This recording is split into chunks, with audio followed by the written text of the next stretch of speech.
Olá, bem-vindos a mais uma aula de língua portuguesa. Na aula de hoje vamos falar sobre identificar a ideia central dos textos em seus diferentes gêneros. Ficaram curiosos? Não entenderam nada sobre o tema? Então vamos lá. Uma breve explicação. Ideia central no texto. O que é isso? Em sua definição, é aquilo que é mais importante, o que é mais relevante, aquilo que dá destaque dentro de um texto. Agora você está pensando, como achar a ideia central do texto? Como eu faço isso?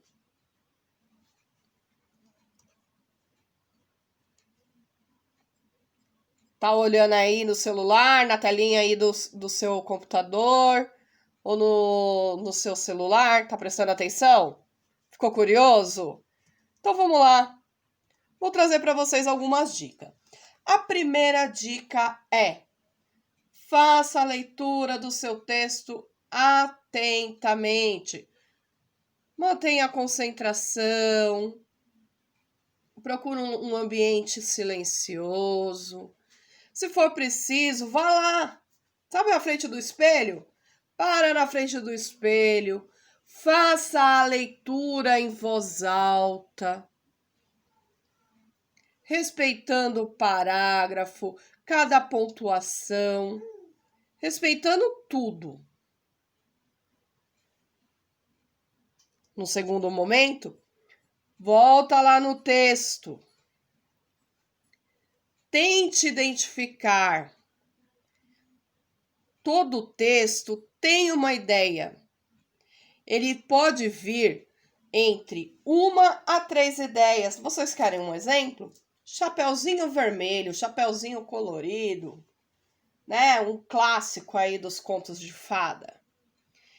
Ele tem uma ideia, tem 3 ideias. A primeira ideia que o autor te traz é a história da menininha que vai visitar a avó. Então, essa é a primeira ideia. A segunda ideia é falar sobre a maldade, né? Que está representado na figura do personagem do lobo. Falar que não devemos falar com as pessoas estranhas, porque as pessoas fazem coisas ruins. Não são todas, mas neste caso ele apresenta isso. E a terceira ideia, né? Finaliza lá falando do caçador. A maldade que o lobo fez foi o quê? Comer a vovozinha, chapeuzinho e os quitutes lá que ela leva. Mas quem estava atrás dele, do mal? Sempre o bem. E quem faz o bem? O caçador. Então o caçador vai lá e dá um desfecho para a história. Então você teve 3 ideias dentro de um texto. Próxima dica. Você precisa encontrar as palavras-chave. Identificou as ideias? Você identifica as palavras-chave. No caso da Chapeuzinho Vermelho, quem são as palavras-chave? Chapeuzinho está na primeira ideia, o lobo da segunda e o caçador na terceira. Isso são palavras-chave. Professora, são personagens?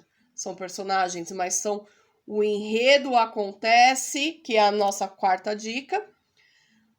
Dar o destaque e veja como o texto se enrola no seu entorno. É o que eu falei lá na segunda dica, já antecipando para vocês.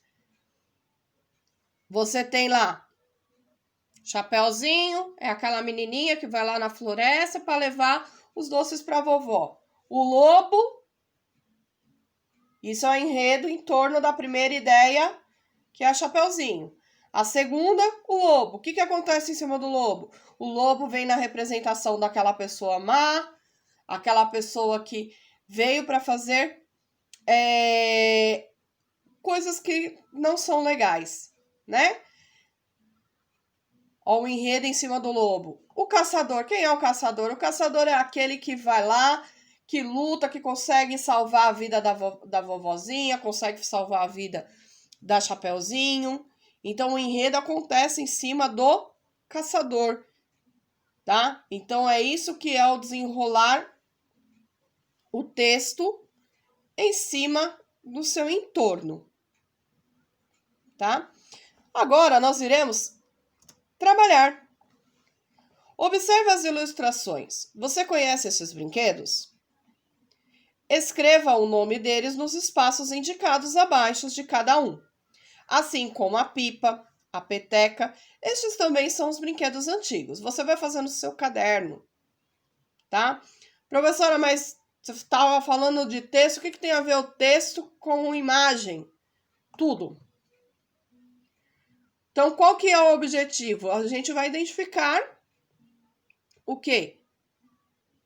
O nome dos brinquedos, é o que a gente está trabalhando essa semana. Então, vamos lá.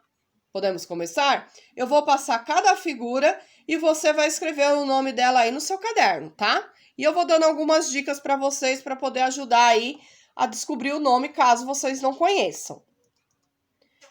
Esse primeiro brinquedo aqui é aquele que os índios fizeram, a gente estudou ele essa semana, onde eles usavam pena e faziam uma bolinha para poder jogar, né? Fazer o jogo, usavam em alguns Jogos Olímpicos, né? Ele ficou bastante conhecido. Você lembra o seu nome? Escreve aí. Escreveram? Então vamos lá. Esse aqui, bastante conhecido, meninos aí adoram ele, gostam muito desse jogo. É aqueles que são umas bolinhas de vidro. Não sabe o nome? Ah, não esqueça. Não sabe o nome? Você pode perguntar pro seu papai, pra mamãe, pro adulto, né? Ou pro seu irmão mais velho. Provavelmente ele deve conhecer um desses brinquedos. Esse aqui é aquele brinquedo. Esse é o brinquedo original, tá? Mas vocês lembram lá do Chaves? O Chaves fez uma adaptação de um brinquedo parecido com esse, que era uma boca de uma garrafa, nela tinha uma bolinha amarrada, onde ele pegava e ficava jogando, tentando jogar essa bolinha dentro da boca da garrafa. Você lembra como que se chama esse brinquedo? Próximo brinquedo, bastante utilizado nas aulas de educação física. O professor Fábio usou bastante, né? Já viu o Márcio também, utiliza bastante, né? Os nossos professores. E nós também em casa, né? Brincando. Um material bastante acessível. Você lembra o nome dele? Agora vamos ao próximo. Esse é um brinquedo de tradição folclórica, né? Bastante conhecido. Hoje em dia, particularmente, eu não vejo mais tanto crianças utilizando esse brinquedo. Porém, na época aí, acredito que os pais de vocês e eu são mais ou menos a mesma idade. Brincávamos bastante, né? Ele tanto o menino como menina também brinca. Bastante divertido, viu? Esse aqui é um brinquedo também, né? Na época, quando eu era criança, a gente fazia bastante esse brinquedo, porque a gente usava para caçar passarinho, que não é legal, tá, gente? Mas a gente caçava passarinho. Sabe o que eu brincava também? Eu adorava usar esse instrumento para jogar mamona, que é um negocinho cheio de espinho, que a gente fazia guerrinha. Os pais de vocês estão rindo, né? Ah, vocês faziam isso também? Então, eu sempre fui arteira, tá, gente? Apesar de eu ser menina. Próximo brinquedo. Opa, falando deles. A garotada adora. Quando chega mês de junho, de dezembro, o céu fica lotado deles, né? Qual é o nome? E esse aqui também, bastante utilizado aí, né? A geração de vocês também já usou ele, que é um instrumento que você coloca uma cordinha no dedo, aí vai jogando, aí vai sobe, desce, joga pro lado, ele sai até andando no chão, né? Na época aí do pai de vocês, a gente fazia a coleção daqueles da Coca-Cola, vocês lembram? Ah, lembraram, né? Como é gostoso reviver a infância. Agora vamos para o próximo exercício, porque vocês já finalizaram, né? Então vamos lá, gente. Próximo exercício. E você aí, aluno, que tá sentado aí do outro lado, como vocês brincam? Quero saber, conta pra mim, gente. Vamos lá. Vocês vão fazer uma tabela onde vocês vão colocar quais são os brinquedos e brincadeiras que você mais gosta. Escreva na lista abaixo. Olha aqui, eu montei uma pequena tabela. De um lado, você vai colocar os brinquedos preferidos e do outro, as brincadeiras preferidas.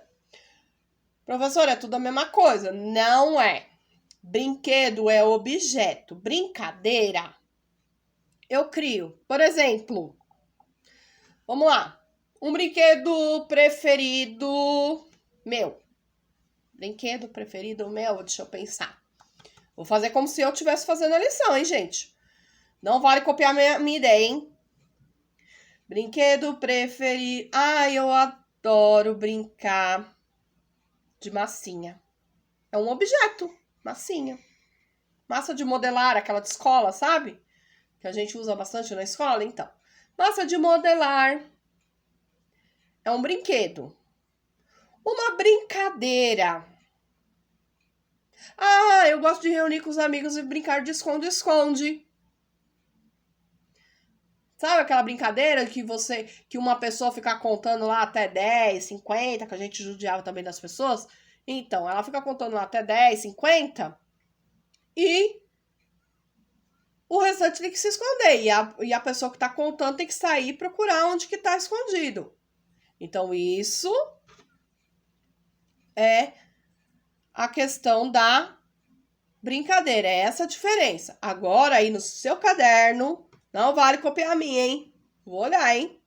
Vocês vão fazer a de vocês. Quais os brinquedos preferidos e quais as brincadeiras preferidas?